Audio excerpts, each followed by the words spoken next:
Família, sejam bem-vindos a mais um vídeo do canal Vlogs do Primata. Hoje vamos ter uma conversa bem diferente, não é? Com a nossa amiga diretamente do Brasil, que é o continente americano, América Latina, América do Sul. Quem está a fazer a abertura deste quadro é a nossa amiga a partir do Brasil, que é a professora Nívia Navarro. Minha irmã, seja bem-vinda ao canal Vlogs do Primata. Muito obrigada, é um prazer enorme estar participando desse bate-papo. Para mim é muito interessante. Eu me sinto muito feliz e lisonjeada. Na verdade, este bate-papo que terei contigo é uma troca de experiência, não é? Vais falar um pouco do Brasil e naquilo que for necessário também vou falar um pouco aqui do meu país. Visto que nós angolanos temos muita consideração, muito respeito pelo povo brasileiro. Na verdade, foi o Brasil o primeiro país a reconhecer a independência de Angola. E falando sobre a independência de Angola, 11 de novembro, ontem foi o dia que comemorou-se, não é, a independência de Angola. Por isso é que entre brasileiros e angolanos há aproximação, aquela química, aquele respeito, aquela consideração mútua. Minha irmã, em que estado do Brasil você mora? Eu moro no estado de São Paulo, numa cidadezinha que se chama Mirassolândia. Ela fica próxima à cidade de São José do Rio Preto. A cidade de São José do Rio Preto, ela é considerada um marco, sendo uma das maiores cidades do interior de São Paulo. Mirassolândia. Mirassolândia. Nome muito bonito. Mirassolândia. Nome bonito. Até pouco tempo eu morava em São José do Rio Preto. Eu trabalhava numa escola e eu morava perto da onde eu trabalhava, que era uma escola chamada Parque das Aroeiras. E Ok. tinha um bairro que tinha muitas aroeiras. Aí, quando foi em janeiro deste ano, eu peguei uma atribuição de aula que era uma escola PEI, né, uma escola diferente, de tempo integral, a gente chama de escola PEI porque ela é de tempo integral, e ela teria que ter 8 horas de aula para os alunos. Mas por causa que a escola ela é uma escola pequena, ela não as salas não foram suficientes para toda a turma, então aí teve que ficar um pouco de aluno, que é o ensino fundamental, na parte da manhã, e aí a parte da tarde ficou o ensino médio, separou os dois, mas teria que ser todo mundo junto, começar às 7 horas da manhã e sair às 4 horas da tarde. Então esta foi a razão que fez com que te mudasses de bairro, de zona, melhor dizer. De cidade. Sim. É que são cidades pequenas, né? Tem uma cidade grandona e as cidades pequenas em volta. Mirassolândia fica em volta de Rio Preto, de São José do Rio Preto, que é uma cidade bem grandona. Ok, ok. E como é que nasceu a paixão pela educação? A paixão pela educação veio desde muito cedo, mas eu só pude terminar de me realizar nesse sonho depois de casada, depois que eu tive os filhos.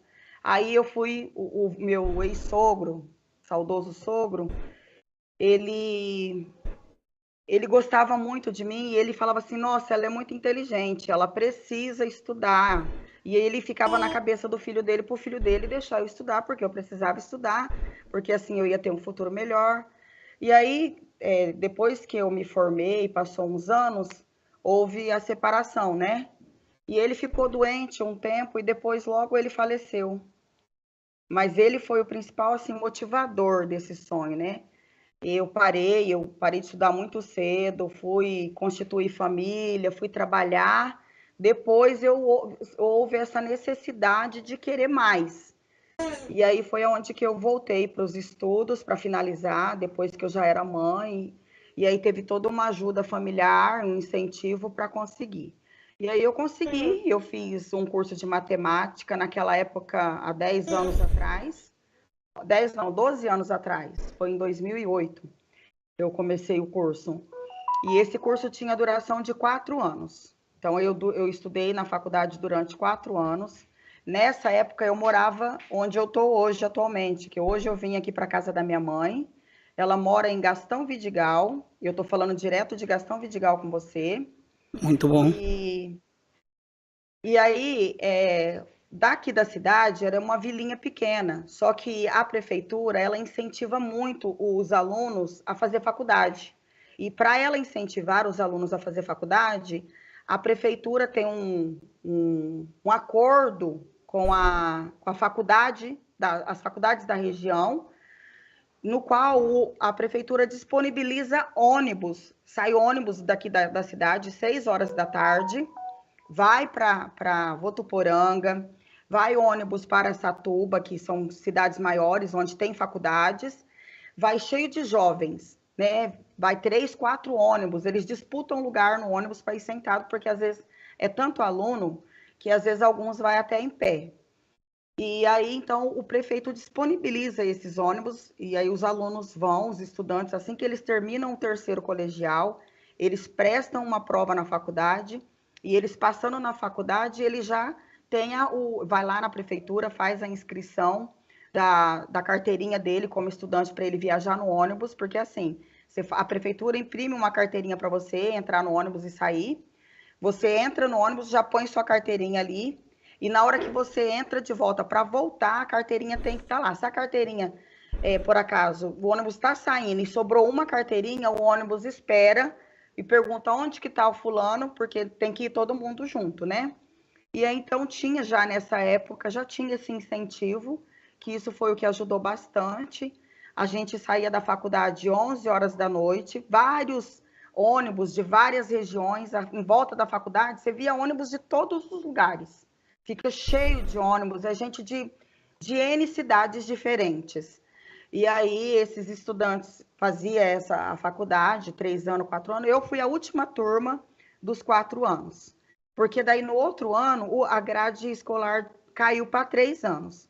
Ela ficou 2 anos, o aluno estudando 3 anos matemática, e eles acharam que estava muito escasso, tinha que estudar um pouco mais para sair melhor preparado. E aí subiram de novo a grade escolar para 4 anos. Hoje é 4 anos. Para você virar um professor de matemática, você tem que estudar 4 anos na faculdade. Então, és formado em matemática, certo? Sou formada em matemática e em física.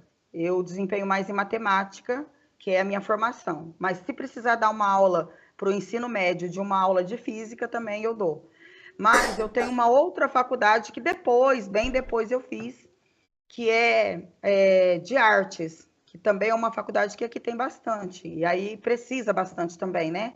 Eu sou professora de artes também na escola. Então, quando eu não pego aula de matemática ou de física, eu tenho a possibilidade de dar aula de artes. De toda maneira, assim, eu não fico sem aula. Ah, muito bom, muito bom. E como professora de matemática, quais são os desafios que enfrentas no dia a dia?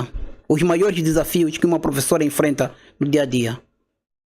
Aqui para a gente é muito difícil, porque os alunos nossos, eles recebem do governo tudo que você pensar. Eles recebem do governo um kit escolar, com aqueles caderno brochura, com aspiral, eles recebem caneta, eles recebem borracha, régua, cola, apontador e lápis de cor. Vem um kit, vem uma caixa e a gente entrega no começo do ano, chega em todas as escolas, às vezes chega com um pouquinho de atraso, a gente entrega para esses alunos, anota o nome dos alunos que recebeu, só que os alunos não dão valor nesse material, eles quebram as réguas e jogam um no outro, eles danificam os lápis, eles falam que não presta. Na minha época, quando eu era criança, que eu precisava estudar, tudo foi muito difícil. Eu morava no sítio e eu tinha que viajar de perua, uma perua apertada, cheia de aluno, às vezes chovia, a perua ficava enroscada que era zona rural, né? Tem estrada de terra, e se chove, a gente fica lá atolado com o carro, né? E a gente não tinha esse material todo, a gente não tinha tanta coisa que eles têm hoje, né? Tantas possibilidades. E eles não dão valor. Eles não reconhecem todo o esforço, né? Hoje a gente tem as aulas de multimídia, a gente tem a gente leva eles para o laboratório para fazer uma prova que o governo posta lá numa plataforma, que é uma plataforma deles, mas nada disso eles dão valor. A gente tem muita dificuldade hoje em dia em conseguir o foco do aluno na sua aula, porque eles estão assim, é para brincadeira, é para xingamento entre eles, é briga entre eles. Uma coisa que é bem preocupante também é a questão do telefone celular, que eles, né, eles ficam ali, você tem que ficar fulano, guarda o celular, cicrano. E a aula aqui, nossa, você entra a cada 55 minutos, você troca de sala. Agora você está no sexto B, você vai para o sexto A e começa tudo de novo. Até você organizar a turma, até você conseguir a atenção deles, a aula quase se foi toda. Então, você tem muito pouco tempo. Eu tenho hábito, né? Assim, minha aula sempre é programada assim. Eu entro na sala de aula, eu escrevo uma frase na lousa, eu falo bom dia para os alunos primeiro, né? E aí eu escrevo uma frase na lousa, uma frase que ela é uma frase motivacional, ou uma frase que vai estimular eles a pensar um pouquinho, fazer uma reflexão. Eu peço para um dos alunos ler a frase. Às vezes eu comento sobre a frase e falo, ó, é verdade isso, porque assim, tal. Depois eu coloco a data, coloco ali a matéria que a gente vai trabalhar, porque eu tenho outras matérias além dessas que eu te falei. E aí a gente começa a aula, eu sempre passo tarefa e eles sempre recusam a questão da tarefa, porque eles estão desacostumados a ter tarefa. A pandemia, né, deixou nossos alunos muito dispersos, muito sem motivo, eles são desmotivados a estar na sala de aula, eles são desmotivados no convívio entre eles mesmos. Então, a pandemia causou uma série de atritos nessas questões, que tem muita dificuldade para um professor entrar na sala de aula, cada dia é um desafio. É muito, muito difícil. Tem salas que eu consigo entrar e dou minha aula, e tudo bem, mas tem sala que eu ainda tenho muitas dificuldades, porque eu perco muito tempo chamando a atenção de aluno. E aí você liga para o responsável, a direção liga para o responsável se ausentou. Ele colocou o filho no mundo, mas balança que ele é seu. E deixa lá na escola como se a escola tivesse a responsabilidade de educar esse aluno. O educar nosso é preparar você para o mundo do trabalho e não aquela educação de bom dia, boa tarde, com licença, por favor. Essas palavras não existem mais. Sim, esta educação de base, ela deve partir lá no seio mesmo, no seio familiar. Sim, Exato. a família tem que estar ali cobrando, tem que estar junto, acompanhando. Não é colocar uma criança na escola e falar, ela foi para a escola porque ela não pode ficar em casa sozinha. A escola não é um babá da criança. Ela foi para a escola porque ela precisa estudar, ela precisa ter um conhecimento para no futuro ela ter um futuro melhor. Sim, os valores da criança, os valores de qualquer ser humano partem do seio familiar, partem do lar. Então, os pais não podem fugir da responsabilidade de educar os filhos. Eu costumo a dizer, e volto a dizer aqui, né? Primeiro até parabenizá-la pela tua excelente profissão. Não digo simplesmente que é uma profissão, eu digo que ser professor é uma grande vocação, um grande dom que Deus dá, porque nem todos têm essa capacidade de poder ensinar, não é? Atenuar as crianças, ter essa paciência que vocês têm. Vocês, professores, são os verdadeiros heróis. Eu, sem desmerecer ninguém, sem menosprezar ninguém, eu costumo dizer que os professores, os médicos, os bombeiros, os policiais, os PM, deveriam ser bem remunerados, bem recompensados. Porque são esses os verdadeiros heróis que dão a vida por nós, que dão a vida pelas pessoas. Isso tem acontecido. E é incrível que aqueles que correm por detrás de uma bola acabam ganhando bilhões, milhões, mais do que um professor, mais do que um médico, mais do que um bombeiro, mais do que um policial, um PM que arrisca a sua própria vida. Agora, relativamente aos alunos, não é? Que pegam kits que, nesse caso, o Estado disponibiliza, ou a escola disponibiliza para eles de forma gratuita, digo que deveriam aproveitar. Porque isso cá em Angola não acontece. Você leva o teu filho para a escola, tens que comprar tudo. Desde a bata, compras, tens que comprar tudo, a régua, tem kits de cores, não é? Tudo, cartolinas, tudo que o teu filho vai usar no colégio, vai usar na escola, mesmo na escola pública, o pai é que deve comprar, o encarregado de educação é que deve comprar. Aqui a escola não disponibiliza absolutamente nada, né? Mas digamos assim, não disponibiliza entre aspas, porque existem coisas que o Estado disponibiliza para serem entregues aos alunos de forma gratuita, mas os alunos não recebem e esses materiais encontramos nas praças, nos mercados a serem comercializados. Aqui não pode, vem já com uma taxa escrito. Não, aqui também vem.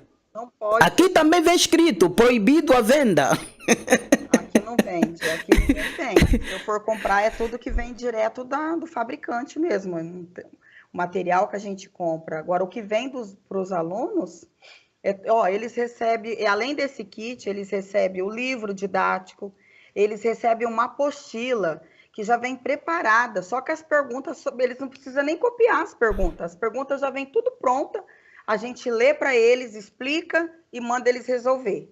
E eles têm o trabalho só de resolver, mas nem isso eles não querem fazer. Nem isso eles não dão valor. O professor vai lá, prepara uma aula maravilhosa, chega todo empolgado na sala de aula, às vezes se frustra, porque não consegue trabalhar, porque você tem que... Fulano, senta. Cicrano, senta no seu lugar. Fulano, guarda o celular. E aí a gente passa muito tempo chamando a atenção deles. Já tem sala que você entra, sextos anos, por exemplo. Eu tenho 2 turmas de sexto ano. Tenho o sexto A e tenho o sexto C. O sexto A, o que você tacar na lousa para eles, você fala, isso aqui é assim, assim. Eles vão debulhar e vão fazer. Só que se você fazer a mesma coisa no sexto C, eles não vão fazer nada. Eles ficam parados, esperando você colocar a resposta, porque eles não vão fazer. Eu já tentei modificar a aula, já passei vídeo de revisão. Falei, vocês fazem agora que eu vou vistar. Eles não conseguem fazer. Porque eles perderam muito nesse período de pandemia, eles tiveram aula online. Aí o professor entrava aqui online para dar aula, eles logavam lá no aplicativo, aparecia que o nome dele estava lá no aplicativo, só que ficava logado o computador, o celular aqui, jogado em cima da cama, e eles estavam lá na rua, andando de bicicleta, jogando bola. Então, muitos deles, a família não sentou junto e falou, não, vamos assistir a aula, vamos anotar isso, vamos fazer aquilo. Não teve isso, porque o pai estava trabalhando, ou a mãe estava em casa e estava aquela loucura. Estava todo mundo, às vezes, em casa por causa da pandemia. E aí, ninguém tinha um tempinho para poder sentar com seu filho e orientar ele. E ele sozinho, sem orientação, ele não faz. Se não for com cobrança, a criança não faz. A nossa criança não faz. É verdade, é verdade. Isso que nós dissemos há pouco tempo, que os pais devem mesmo fiscalizar.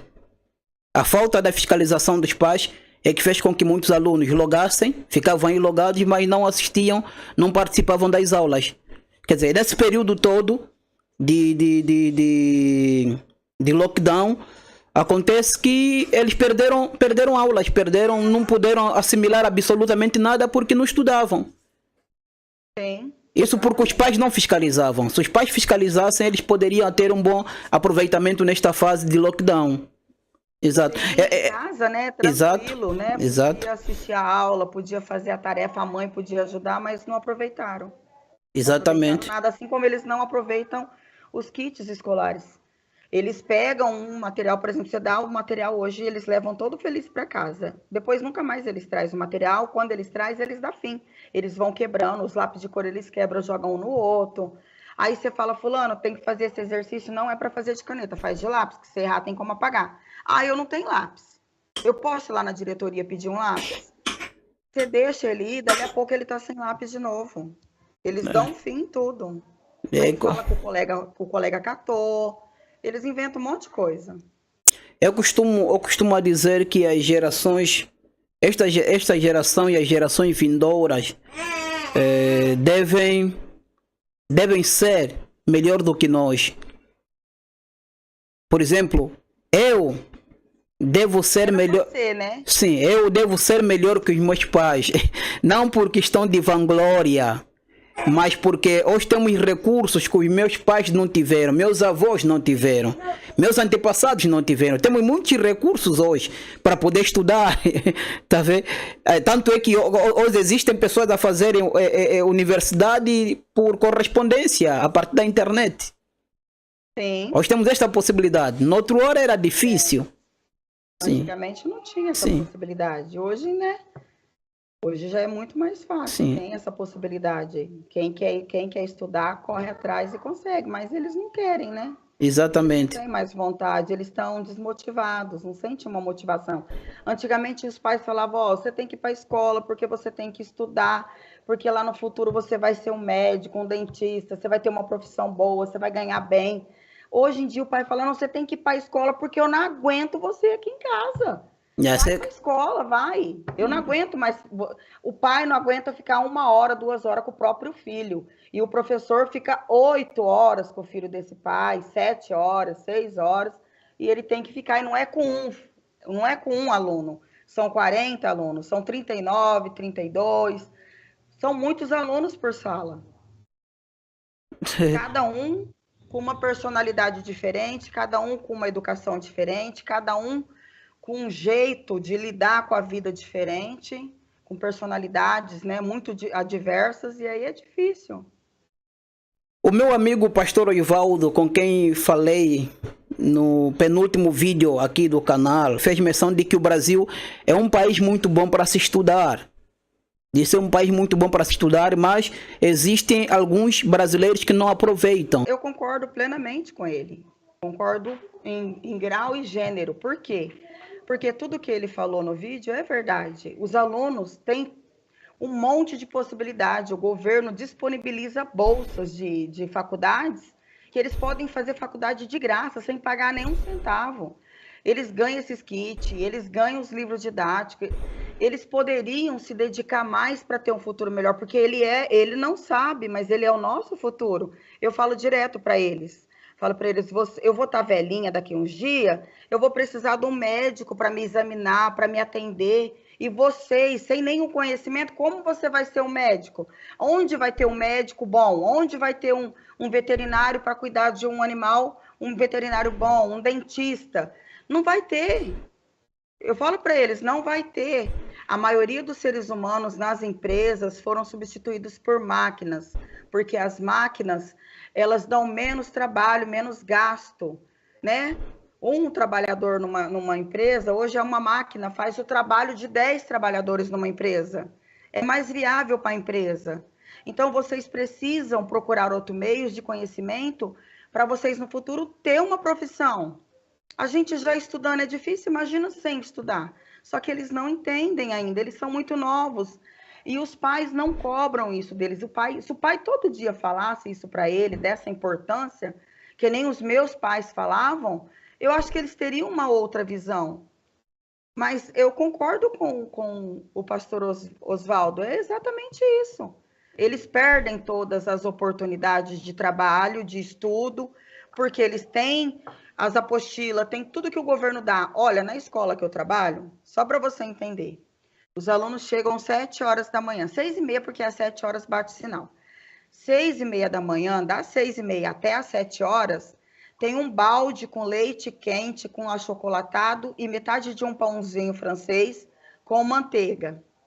Depois, eles entram para a sala de aula às 7 horas. Aí eles têm as aulas de matemática, português, inglês, educação física, projeto de vida, eletiva, tecnologia, geografia e história. Eles têm todas essas disciplinas. Não todas num dia só, porque são divididos. Matemática, na semana, eles têm que ter 6 aulas. Então, tem que ser 6 aulas. Português é 6 aulas. As demais é 2 ou 1 aula. Aí, eles ficam lá na sala de aula das 7 às 9h30. 9h30, eles são liberados para o segundo café. No segundo café, é um copo com suco, e vem várias assadeiras com bolo, cobertura de chocolate, ou bolo com coco por cima e leite condensado, ou é pão com presunto, ou é pão com queijo, ou é pão com mussarela, com mortadela. Então, uma dessas opções vem para eles. Tem dia que é o dia do pão, tem dia que é dia do bolo. E aí eles comem, eles têm esse intervalo, né, de meia horinha, aí eles voltam para a sala de aula. Aí eles têm mais um pouco de matéria de aula com vários professores. Quando é 11h40, eles saem para o almoço. Para o almoço é servido para eles salada, tem uma fruta que geralmente é a banana ou é a maçã. Às vezes tem tangerina também, que é aquelas pocã. Acho que vocês conhecem como pocã. E aí eles têm o arroz, o feijão, o frango frito, ou o porco frito, ou a carne ensopada com batata, carne moída, ou uma carne em pedaços com cenoura. Cada dia é um alimento diferente. E aí eles formam... Espera aí, por favor, professora. Sim. Eu estou aqui perplexo. Tudo isso que estás a descrever é que o aluno recebe na escola? Isso é escola pública ou é um colégio? É escola pública. Escola pública? Não acredito. Não acredito. Escola pública que dá refeição aos alunos? Sim, tudo isso que você falou. Se você quiser, eu ainda posso gravar eles indo... Assim, eu acho que os alunos, eu não sei se eu vou poder gravar, mas eu posso gravar os alimentos que vai ser servido para eles. Sinceramente, porque... eu tô aqui, eu estou incrédulo. Deixa eu te falar. É que assim, o Estado, lá na cidade onde eu moro, o Estado fez uma parceria com a cidade. Então, a cidade tem a prefeitura da cidade, ela prepara, as cozinheiras preparam todas as refeições que os alunos comem, entendeu? Aí, essa parceria do Estado com a cidade lá, com a cidade de Mirassolândia, eles distribuem toda essa comida. Só que, assim, tem criança que, por exemplo, vai lá 500 mil vezes na fila e pega os pão e estraga os pão, deixa os pão jogados pela metade. A gente cobra muito isso deles, porque onde o mundo passa fome, assim, é inadmissível que eles façam isso, mas eles fazem porque, assim, eles têm a torta e a direita. Assim, eles têm tudo lá. Eu falei ontem para o moço que entrega as refeições para ele, eu até comentei, eu falei, eles estão estragando muito a comida. A gente fala para eles não estragar, porque você vai lá, pega 3 pão com presunto e queijo. Ele pega os queijos que tá lá, o presunto e o queijo que tá nos 3 e põe num só e joga os outros 2 pão fora. Mas sinceramente, os pão com presunto e queijo, e mesmo assim o aluno não quer estudar. O aluno leva as aulas em brincadeira. Isso cá em Angola não acontece. Cá em Angola não acontece. É assim, os angolanos têm muito desejo, muita vontade para estudar, muita vontade de se formarem, não é? De crescerem mesmo no conhecimento. Uma das provas é que, mesmo aí no Brasil, existem vários angolanos que estão a estudar, estão a fazer faculdade aí no Brasil. Saíram da Angola, lutaram por meios próprios, criaram condições e conseguiram migrar. Estão aí a fazer formação no Brasil. Uns estão a fazer doutoramento, uns estão a fazer licenciatura. Estão aí para estudar. E cá em Angola, estudar não é fácil. Principalmente fazer faculdade. A vossa moeda aí no Brasil é reais. A nossa moeda aqui é Kwanza. É Kwanza simbolizando o maior rio de Angola, que é o rio Kwanza. O nosso maior rio, o rio histórico, o rio icônico aqui de Angola, é o rio Kwanza. Então é que nomeou a nossa moeda, que é o Kwanza. Aqui existem colégios, ou seja, universidades, faculdades que cobram por aluno, não é? Mensalmente, 25 mil kwanzas. Há universidade que cobram 30 mil kwanzas. E há umas que cobram 22 mil kwanzas. Deixa-me só ver, para não dar informações erradas. Deixa-me só ver quanto é que está o dólar neste momento. Tem aqui. Aqui está 5,30. Aí está 5,30, não é? Deixa-me só aqui. 100 dólares, quanto é que está? Quanto é que está o 100 dólares? Deixa, aqui vou entrar no conversor. O dólar. E 100 dólares, quanto é que está? Ah, o 100 dólares aqui está 52 mil kwanzas. 52 mil kwanzas. Então, 25 mil kwanzas, 52 mil kwanzas. Deixa-me lá ver quanto dá 50 dólares. 50 dólares dá 26 mil kwanzas. Então são 50 dólares, não é 250 dólares. São 50 dólares que o aluno paga mensalmente, não é? Que são... Não tem as refeições. Não inclui. Estou a falar de alunos universitários, não é? De alunos universitários. Agora, nos colégios infantis, uma criança de 5 anos, 6 anos, 7 anos que frequenta colégios aqui, colégios privados, ela pode pagar mensalmente 13... há crianças que pode pagar 6 mil kwanzas mês, não é? 6 mil kwanzas, deixa-me só ver aqui quanto é que dá. 30 dólares, quanto é que dá 30 dólares? Dá 15 mil. Aqui 20 dólares. Dá 10 mil. Vamos lá ver. 15 dólares. Dá 7.800, sim. São 15 dólares que o aluno, uma criança paga no colégio mensalmente. Entendi. Yeah. Que isso depende do colégio, não é? Existem aqueles colégios que a criança paga um valor acessível, um valor barato, assim baixo, mas existem aqueles colégios mesmo da burguesia, de quem tem condições, que são os colégios topo de gama, em que paga-se mesmo caro. Paga-se caro. Aqui também tem os colégios particulares. Exato. Que é para os filhos de rico mesmo, que tem muito dinheiro, que paga, né, um valor mensal aí de R$600, 700, depende do colégio, né, em reais falando. Exato. Então aqui também tem, mas na escola pública, nessa escola que eu trabalho, para você ver, é ofertado a eles, né, muitas coisas que eles não sabem aproveitar. Exato. Já cá em Angola, na escola pública, não se paga absolutamente nada, não se paga mensalidade, não é? Mas é quase impossível matricular o teu filho na escola pública. É difícil, há muita burocracia. Quer dizer, a demanda é grande, não é? É tanta demanda para pouca resposta. É mais ou menos isso que funciona. É muita gente, muitos angolanos com muita vontade de estudar, né? Muita vontade de se formar, conforme eu já estava a dizer. Muitos angolanos aqui com vontade de estudar, mas muitos não têm condições. Porque devido às dificuldades que enfrentamos no continente africano, né? Que enfrentamos nos países do continente africano, tem muitas pessoas que não se formaram, não porque não quiseram se formar, não tiveram vontade de se formar. Não é que não gostam de estudar.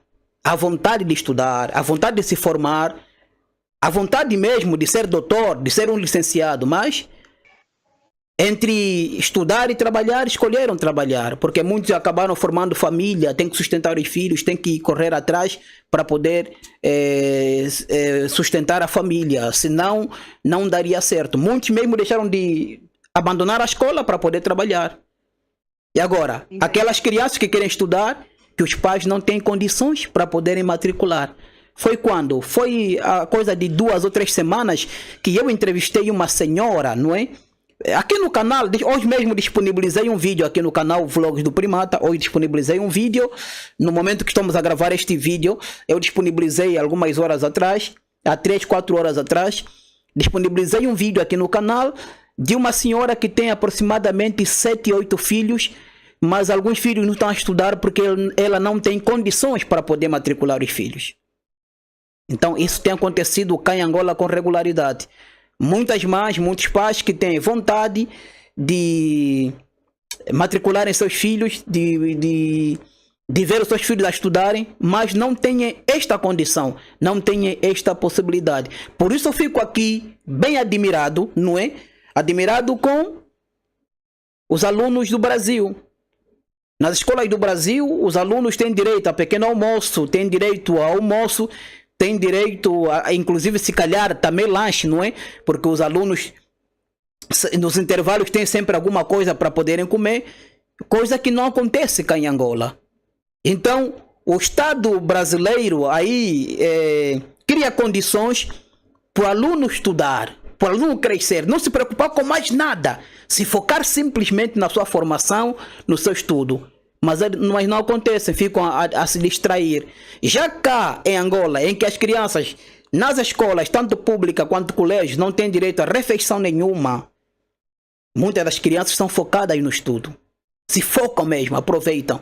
No meu caso, né, um exemplo que eu posso dar de mim mesmo é que eu aprendi a ler e a escrever não dentro da escola, não dentro do sistema escolar. Aprendi a ler e a escrever fora do sistema escolar. E eu tenho usado este meu exemplo não para dizer que eu sou melhor que o amigo que está aí a nos acompanhar. É para te incentivar, para te motivar. Sou oriundo de uma família de baixa renda social, em que na casa em que eu cresci passava-se muitas dificuldades. Houve uma fase que eu queria estudar e não havia possibilidade para me estudar. Não havia condições para me estudar. Eu procurava, né, imagina só que eu procurava escolas que davam aulas gratuitas. Quer dizer, eram escolas para meninos de ruas. Havia aqui uma ONG de um missionário, não sei se era missionário, aquele senhor, o missionário acho que era coreano ou japonês, eu não me lembro bem, criou uma escola no Cine em que todas as manhãs dava aula gratuita para quem quisesse. Não se pagava matrícula, era só você chegar, entrava, sentava e eles te atendiam, te davam aula. Eu comecei a frequentar, sem que me convidassem. Não sei o que houve, se o contrato do missionário havia terminado, a escola fechou. Eu ainda não tinha aprendido a ler, mas já sabia as vogais. Foi assim que, na rua, por vontade própria, apanhava papéis na rua e me esforçava a tentar unir aí as sílabas para ver se conseguisse soletrar e felizmente aprendi a ler. Sim. Nossa, que maravilha, glória a Deus. Muito feliz. Felizmente aprendi a ler. Assim, para um professor, o professor sonha entrar numa sala de aula onde os alunos perguntam, onde eles tiram dúvida. Professora, por que isso? Professora, por que aquilo? Eu quero aprender, eu quero entender, mas é tão raro hoje, muito raro. Exato. E como é que é a cidade onde moras, a nova cidade onde estás? Como é que é? É uma cidade segura? É uma cidade bem pequenininha, ela é pequena, né? E ela é tranquila. Acontece, assim, algumas eventualidades, né? Tipo acidente de carro, de moto, assim, em percurso, né? Indo de uma cidade para outra. Mas ela é bem tranquila. Eu falo assim que ela tem carinha de sítio, né? De fazenda, onde que você escuta o pássaro cantar, você escuta a natureza, você consegue. Nas grandes cidades, a gente não consegue acompanhar, né, o ritmo. É uma correria, uma barulheira de carro e máquina e tal. Então, a gente acaba não ouvindo o som da natureza. E já na cidade pequena, é como se você estivesse num sítio, num campo, assim. Você consegue acordar com o canto dos pássaros. Oh, muito bom. Isso é relaxante. Relaxa muito mesmo. Sim, assim, uma das questões que me fez optar em mudar de cidade é porque é próximo Rio Preto a Mirassolândia. Dá 20 minutos de carro. Mas o que acontece? A população de Mirassolândia, a grande maioria, trabalha em Rio Preto. E parte das pessoas que moram em Rio Preto trabalham em Mirassolândia. Então, de manhã às 7h30, 6h30 da manhã é um caos o trânsito, é aquela loucura de carro indo e carro voltando, né? Todo mundo preocupado com seus trabalhos. E eu não gosto de levantar da cama e já sair dirigindo assim que nem uma doida. Eu gosto de tomar um café da manhã, despertar bem e aí depois começar meu dia. Essa questão assim de correria em rodovia de um lado para o outro logo de manhãzinha não me apaixona, não. Não me faz feliz. E aí, então, eu estando na cidade, eu consigo acordar às 6h30, eu consigo tomar um café da manhã, ou em casa, ou lá na escola, porque lá na escola, todos os professores têm a pedagogia da presença, ou seja, eles sentam junto com seus alunos, conversam com os alunos e tomam café junto, Oh, tomam o lanche das 9h30 junto, e também almoça junto com os alunos. muito bom. Muito bom. Fico feliz saber E com que. esse monte de refeição, eu estava engordando muito. Falei, não, parou. Eu chego lá, eu tomo um café, um leite que eles servem na escola, mas eu coloco um pouco de cappuccino para dar um gostinho de café. E aí eu tomo só esse café, eu não como pão. E aí, nas 9h30 da manhã, que é o horário do lanchinho dos alunos, eu também não como. Eu fico na sala de aula e vou adiantando alguma coisa. E aí, na hora que é 11h40, aí sim eu como junto com eles. Aí eu almoço junto com eles. Às 2h da tarde eles vão embora e nós, professores, ficamos na escola em horário de estudo até às 4h. Depois das 4h que eu vou para casa. Na cidade onde estás, existem cachoeiras? Cachoeiras? Não. Não há cachoeiras aí. Nem, não. Nem cachoeira, nem praias. Praias é mais São Paulo, São Paulo. mais São Paulo, mais Rio de Janeiro. Rio de Janeiro tem praias maravilhosas. Teve um ano que eu peguei umas férias e meus filhos foram para São Paulo e falou: mãe, você sai daí e acompanha o carro que vai sair de Votuporanga de um amigo meu. Você vai atrás, eles vão na frente, você acompanha ele que a gente se encontra lá em São Paulo para a gente descer para o Rio. E foi maravilhoso. Foi vários carros da família, foi a família minha, com amigos dele, com a outra família da minha nora. E aí a gente foi para o Rio de Janeiro. A gente passou uma semana no Rio de Janeiro, a gente alugou um rancho lá e ficou uma semana, várias famílias junto, né? Exato. E aí a gente tomava café todo mundo de manhãzinha cedo e depois do café todo mundo ia para uma praia diferente. Então um carro ia atrás do outro, seguindo o outro. Hoje nós vamos para a Praia do Forte, Yeah. Praia do Forno, Praia do Farol. E aí cada dia a gente foi para uma praia, foi maravilhoso. Aqui Muito. tem praias maravilhosas, tem lugares maravilhosos. Sim, há muitos lugares maravilhosos, até porque eu também acompanho muitos youtubers brasileiros que têm canais de viagens, tenho acompanhado. Noto que o povo brasileiro é um povo que também sabe aproveitar a vida. Muitos Tem brasileiros uma, sabem. Sim. sabem, tem uma cachoeira que ela fica em Valentim Gentil, tem uma cachoeirinha pequena. E próximo de Américo de Campo, entre Américo de Campo e uma outra cidade, também tem uma cachoeira que é bem famosa. Mas essa tem que tomar cuidado dos períodos que entra, porque a água dela é bem forte, bem gelada. Oh, Mas tem muitas pessoas que gostam de final de semana, feriado prolongado, que nem vai acontecer agora o feriado prolongado, né? A gente tem um feriado que emendou, né? Na terça-feira e segunda-feira emendou. E aí então o pessoal procura beira de rio, procura rancho e passa um final de semana se divertindo nos ranchos e nos rios. oh. É muito bom, muito bom. Eu costumo dizer muito bom e vocês aí dizem legal. Sim, é muito legal.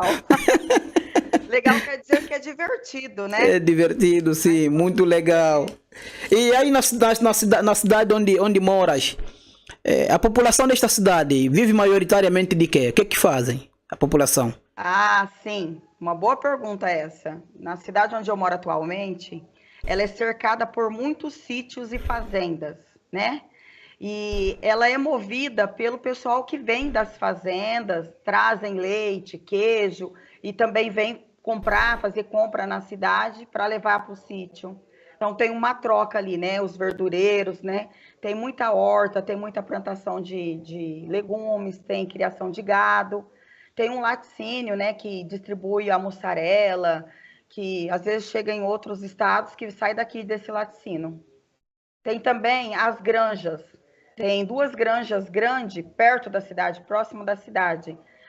As granjas, ela oferece ovos, né, para a população. Então, vai um carro lá, pega os ovos, enche o carro de ovos e sai na rua cantando uma musiquinha para vender os ovos. Ok, ok. Acho que já vi vídeos assim no Facebook. De pessoas a vender, tem uma pequena, é uma carrinha, não é? Uma carrinha com ovos e ele fica com um megafone. Um megafone, exato. Exatamente. Aí tem uma musiquinha que é para chamar a atenção. Para chamar a atenção, sim. Para poder eles comprarem o ovos. E nesta. Exato. Já que há muita fazenda nesta região em que estás a morar, então acredito que o povo dificilmente consome produtos industrializados, certo? Hoje em dia, a cultura do povo que mora tanto na fazenda quanto no sítio é consumir produtos prontos, produtos industrializados. Não tem mais aquela preocupação de estar fazendo, né? Ah, eu vou fazer um jantar porque o fulano vai vir. Não, vou pedir uma pizza porque vai chegar visita. Ah, vou comprar um bolo pronto porque... Então, mudou muito o conceito de alimentação. Hoje o pessoal tem preguiça de fazer, prefere comprar o pronto. Paga mais caro, mas quer o pronto. A vossa realidade aí no Brasil é bem diferente. Mas dentro da nossa realidade cá em Angola, existem pessoas do interior do país que são províncias do interior, não é? Que muitas dessas pessoas, o que é que elas fazem? Elas pegam uma galinha bem saudável, vão para a cidade, trocam a galinha com frango industrializado, com frango proveniente da Bélgica. Quando na verdade a pessoa poderia pegar naquela galinha e ela preparar e comer uma galinha saudável. E sabemos que esses frangos que nós consumimos cá em Angola, a maior parte deles são industrializados. Tanto é que tem vezes mesmo que nós compramos frangos, não é? Essas coxas que vêm, aquelas caixas, você compra e quando leva para casa, dá conta que aquilo está estragado. Santo Deus. Já passou, sim, já passou do prazo. Mas eles algumas vezes vendem, não sei se é falta de fiscalização, o que há, mas algumas vezes vendem. Tens que pegar e levar de volta e fazer reclamação. Aqui não acontece isso porque tem muita fiscalização nos mercados, né? Até assim, tem uma lei que defende a nossa população. Por exemplo, se você comprar um produto e lá na hora que você for passar no caixa, aí você observar e o produto tiver com a data de validade vencida, o mercado ele tem que te dar outro produto com a data no prazo e você não paga nada pelo produto. Ok. A fiscalização aí é rígida. Aqui sim, há fiscalização, mas infelizmente algumas pessoas não são fiscalizadas. Uns são fiscalizados, outros não são fiscalizados. Há produtos bons dentro do prazo a serem comercializados, mas há produtos também vencidos a serem comercializados. Isso acaba complicando, sim. Isso acaba complicando. Se a pessoa comer um alimento estragado, ela vai ter problemas, né? Pode ficar doente, pode ter uma inflamação abdominal, uma infecção de bactéria, né? É sério isso, né? Exatamente. Isso era uma consequência depois, né? Pode até piorar a situação da pessoa. Vamos supor que a pessoa já tem um organismo fraco e ela ingere um produto assim que não está dentro do prazo de validade, ela pode desenvolver uma bactéria no estômago, ficar internada, precisar tomar medicação e perigoso isso acarretar outros problemas. Tens alguma curiosidade a respeito da Angola que gostaria que eu respondesse? Alguma pergunta sobre Angola? Nós, brasileiros, a gente gosta muito do sotaque. Vocês até comentaram no vídeo, né? Exato. De vocês falaram. Exato. A gente fica fascinada, né? Obrigado. E vocês falarem, porque vocês têm um sotaque bonito, maravilhoso. Que eu falo assim para os alunos que é o português de Portugal, né? Exato. Eu brinco com eles, sim. Que é o português de Portugal. E, de um modo geral, eu tinha muita curiosidade, até perguntei para o Oswaldo, quando ele esteve aqui, que a gente se encontrou lá no curso, eu perguntei para ele se tinha praias, né? Porque eu fazia uma ideia muito distorcida daquela África, assim, que tem aqueles Rastafari, né? Aqueles desertos, tudo seco, aqueles animais lá no Rastafari. E aí ele falou não, né? Aí ele comentou, a gente conversou bastante, então ele acabou sanando alguma dessas minhas muitas curiosidades. Foi muito bom.